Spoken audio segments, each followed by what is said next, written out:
I'm here with Martin Rezab, CRO of Scale Voice. Came to ASOTU CON all the way from the Czech Republic. Thanks for spending a few minutes with me here. Thank you for having me. It was an amazing conference. So tell me, when did you find out about the conference? Because I'm so curious about this.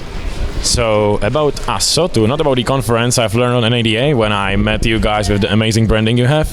That was the first time you came across it? Yes, correct. And then actually Adrian Gibbs make amazing marketing efforts for you because she was messing up with my LinkedIn page all the time. There was, Adrian's gonna be at ASOTU, Adrian's gonna be at ASOTU. I was like, what the hell is the conference about? Like, why is she messing up with my page? And so I typed it in and I was like, this seems fun. And I actually wrote to you. Then you messaged me. Yeah, but I didn't like the whole story. That what it got it there. Shout out to Adrian Gibbs, who is we owe her something. So tell me about why you came here and what it is that you're working on. And I think it's very interesting. So tell us the story. So we have launched basically AI that's sourcing cars from private sellers to dealerships. It's done entirely through machine learning and AI, so we don't have any human in the process of the calls, but there is a human in the loop basically receiving the cars, and we are trying to increase the volume of cars arriving to the dealership, and we do that for success fee only, so there's no risk for the dealership. So tell me how it works. So basically there are two models. One of them is dealership have tons of dead leads at this point, which can't be reached out with people because, well, there is no time for that. You need to reach the fresh leads. And they throw them at us. We do the outreach because, well, it's a machine. And we schedule appointments from those. The other model is where we are scraping pages, and then we basically source cars from there, which they didn't know about. So we run like a Tinder for car dealerships, where we do the matchmaking. So how far in development are you? Like, is the product live? How close is it to being live if it isn't? So it's very much alive. Over the last 30 days, it's scheduled over 1,200 appointments for dealerships. It makes about $5 million upside for the dealerships we signed so far, like for those we have currently. In Europe, we have over 120 dealerships signed. We started in the US on an ADA, so it's 2 months now, 3 maybe, and we have 37 rooftops over here. And so what are your plans? So 47 rooftops in the US.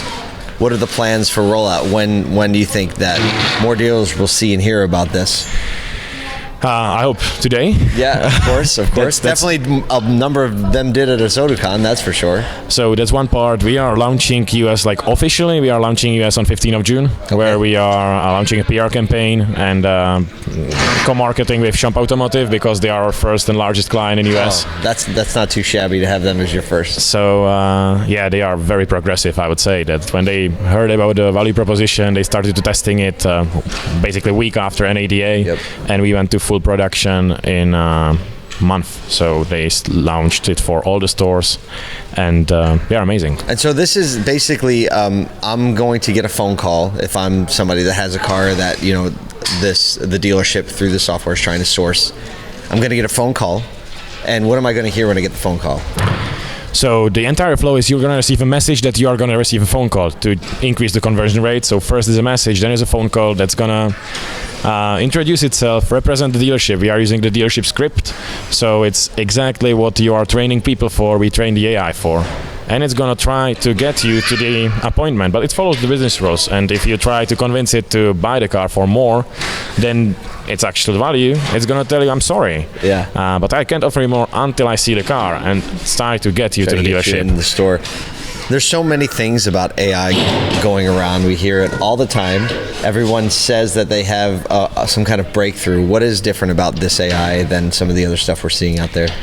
I think what's differentiates us is the model. Like, we don't want to get paid as a software, as a service. We want to get paid by results. So we are trying to bring in a model where we are paid for job done, not for subscription fee or anything like that. Oh, I like that. So I think dealers like that too. Yes, I think it's very aggressive model because we put our skin in the game. We only make money when they make money, and they like it. So tell me how you got in the car business. That's a funny story. I wasn't in car business. I was always in tech business, and the CEO of the company we are running, Scale Voice, we knew from past venture, and he then joined the largest used car dealership group in Europe, which is ours, which is our client now. And he figured that the tech he's building is with AI very scalable everywhere, so he launched Scale Voice. And he approached me that, hey, you ran one time already, like US expansion, and I want to do the same. So let's start that. So this is a familiar game for you. It's a familiar game with completely new product. Yeah. What has been your kind of take on the auto industry since you've gotten into it? How is it different? Like, what other industries have you worked in? So I was doing bank tech and basic bank and insurance tech before, and it's extremely different.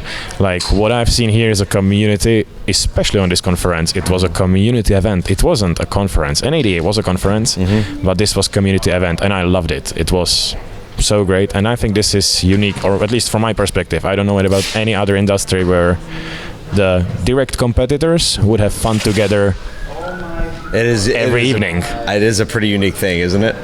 I don't get it. Like, it's not happening in other industries, I think. So that's amazing. Well, I think automotive should lead the way in that, because people don't expect it, and we know that it's the truth. And we know it's the truth even about, it's kind of the spirit of the industry. Even when you look at the dealerships,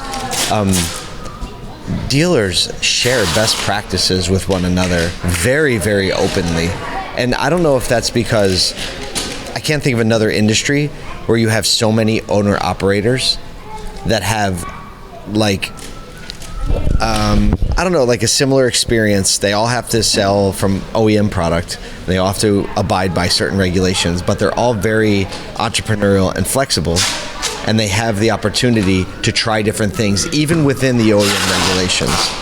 You know what I think? I think there is like a big aspect of the big players being around that are basically cannibalizing on the small players at this point, and I think AI is going to change this. Us and the other AI companies are giving a chance to build in very simple non-integration tech, which only the big players were able to do before. Like CarMax has proprietary tech. Right, because everything's vertically built.